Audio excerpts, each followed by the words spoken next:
इस बुलेटिन में मेरे साथ होंगी गायत्री शर्मा और प्रगति भी। बड़ी खबर आपको बता दें, आज सुबह 11 बजे सदन के नए स्पीकर के नाम का ऐलान होगा, लेकिन उससे पहले चुनाव की प्रक्रिया भी होगी। बड़ी जानकारी आपको दे दी, टक्कर है के सुरेश जो कि विपक्ष का चेहरा है, कैंडिडेट है, और वही एनडीए के ओम बिरला, दोनों के बीच फाइट है, कड़ी टक्कर है, वोटिंग होगी। लेकिन आपको बता दें, अगर नंबर गेम के हिसाब से देखें तो एनडीए के पास वो बहुमत का वो जादुई आंकड़ा है जो सीधे तौर पर इस जंग को जीतते हुए दिख रहे हैं, और ये साफ तौर पर दिख रहा है कि ओम बिरला के नाम पर ही मोहर लगेगी। अग्नि परीक्षा है स्पीकर पर, आपको बता दें ये आज सुबह 11 बजे तय हो जाएगा। 26 जून की तारीख जब सुबह 11 बजे तय हो जाएगा कि आखिर इस नई 18वीं सदन का स्पीकर कौन होगा। अगर इतिहास की बात करें तो ये 5वीं बार ऐसा है जब स्पीकर के बीच कड़ी टक्कर है। और इस बीच एक और खबर सामने आ रही है, उसका भी रुख कर लेते हैं, जहां स्पीकर पद के चुनाव से पहले इंडी गठबंधन को झटका लगा है। दरअसल 7 सांसद ऐसे बताए जा रहे हैं जो चुनाव में हिस्सेदारी नहीं ले पाएंगे। स्पीकर के चुनाव से पहले इंडी को झटका। स्पीकर पर कलेश क्यों है, आपको नाम भी बता देते हैं। शशि थरूर कांग्रेस से, अफजाल अंसारी, शत्रुघ्न सिन्हा, दीपक अधिकारी, ये वो सांसद हैं जो शपथ नहीं ले पाए और इस वजह से ये अब हिस्सेदारी नहीं ले पाएंगे।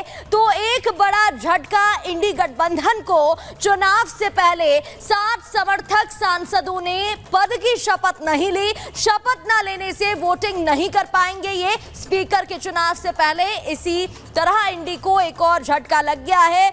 ऐसे में नूरुल इस्लाम का भी नाम सामने आ रहा है जो कि टीएमसी के सांसद बताया जा रहा है। इसमें 3 टीएमसी के सांसद हैं, एक सपा के और एक कांग्रेस से शशि थरूर। तो ऐसे में 7 सांसद नहीं ले पाए शपथ और एक बड़ा झटका।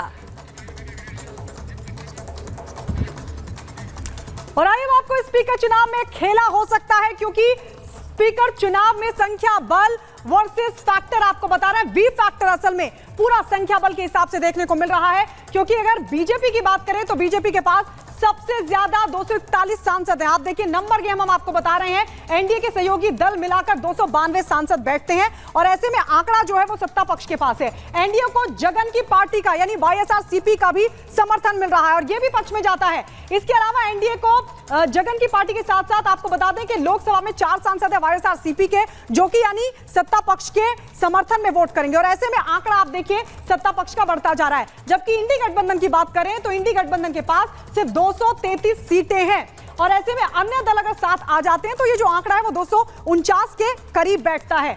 ऐसे में भी नंबर्स नहीं है विपक्ष के पास। स्पीकर पर इंडी में फूट की भी आशंका, क्योंकि आपको पता होगा टीएमसी के सांसद अभिषेक बनर्जी ने कह दिया है कि दरअसल जो के सुरेश को उतारा गया वो एक तरफा फैसला, उनसे राय नहीं ली गई। टीएमसी ने कांग्रेस के फैसले को एक तरफा बताया, सवाल खड़े किए, और इसलिए टीएमसी के सांसद क्या विपक्ष के साथ खड़े दिखाई देंगे सदन में, ये बड़ा संशय बना हुआ है, ये बड़ा सवाल बना हुआ है। लोकसभा में टीएमसी के 29 सांसद है, एक बड़ा आंकड़ा टीएमसी के पास है, और अगर टीएमसी के सांसद विपक्ष के समर्थन में खड़े नहीं होते हैं तो आप सोचिए और भी राहें आसान हो जाती हैं एनडीए की। वोटिंग को लेकर ममता ने अभी तक अपने पत्ते नहीं खोले, हालांकि विपक्ष के साथ टीएमसी रही है, लेकिन क्या स्पीकर के चुनाव को लेकर टीएमसी विपक्ष के साथ रहेगी, इसको लेकर संशय बना हुआ, और यही एक बड़ी खबर आपको बता रहे हैं। इस बीच बड़ी खबर यही है कि टीएमसी के साथ संशय बना हुआ है। टीएमसी के सांसद किसके पक्ष में वोट करेंगे, बड़ा सवाल इसलिए क्योंकि अभिषेक बनर्जी जो कि टीएमसी के सांसद हैं, उन्होंने साफ तौर पर कहा कि दरअसल ये एक तरफा फैसला लिया गया के सुरेश को उतारने के लिए, हमारी राय नहीं ली गई है।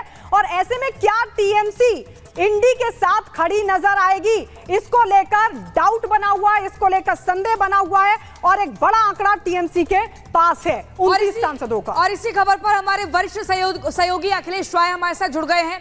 अखिलेश जी देखिए, 11 बजे का हमें इंतजार करना होगा। साफ तौर पर दिख रहा है, अगर नंबर गेम के लिहाज से देखें तो एनडीए के पास वो जादुई नंबर है, फिर भी विपक्ष ने अपना कैंडिडेट उतार दिया है। आखिर विपक्ष की मंशा क्या है, क्या समझे इस तरीके से?